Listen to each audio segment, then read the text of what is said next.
Навукова-практычная канферэнцыя «Берасцейскія кнігазборы» праводзіцца ў 4-й раз. Упершыню навукоўцы сабраліся ў Брэсце яшчэ ў 2008 годзе. За 10 гадоў існавання праекта было выдадзена 5 зборнікаў з унікальнымі матэрыяламі канферэнцыі. Адкрыт сектор рэдкай кнігі, памятны знак Берасцейской Библии. Мы знаем, где хранятся части Сапеговской библиотеки из Ружан. Мы знаем, где хранятся каталоги библиотек из Березы-Картузской.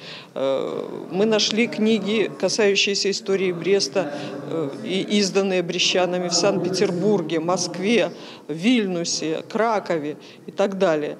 И теперь наша задача оформить вот эти наши знания в какие-то такие конкретные проекты, которые бы помогли брестчанам чувствовать гордость за своих предков, которые этим занимались. Падчас мінулых берасцейскіх кнігазбораў прадстаўнік бібліятэкі Расійскай акадэміі навук Алена Ярмошына пазнаёмілася з доктарам гістарычных навук Александром Вабішчэвічам. На сёлетняй канферэнцыі можна ўбачыць вынік іх супрацоўніцтва, бібліяграфічны паказальнік і здание, возвращенное из спецфонда «Белорусский раздел».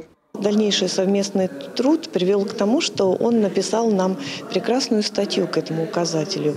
Получилось хорошее издание, потому что это тема для работы, для ученых, для студентов, профессоров, и вообще для обычного человека, который может теперь познакомиться с этими книгами и узнать много вообще об истории России, Белоруссии, вообще вот нашего общего пространства. Значнай падзеяй стала падпісанне пагадненняў аб супрацоўніцтве. Разам з Цэнтральным дзяржаўным архівам Санкт-Петербурга пачнецца распрацоўка электроннай базы дадзеных «Брэсцкі мір».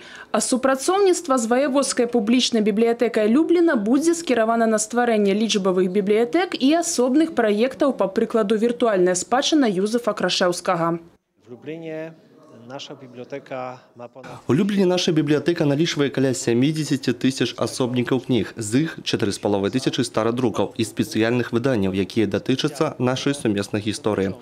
Лічу, што гэтыя пагадненні дазволяць абменьвацца дакументамі, праводзіць канферэнцыі, выставы, прыцягваючы матэрыялы з іншых краін, што вельмі важна для нашага культурнага ўзаемадзеяння.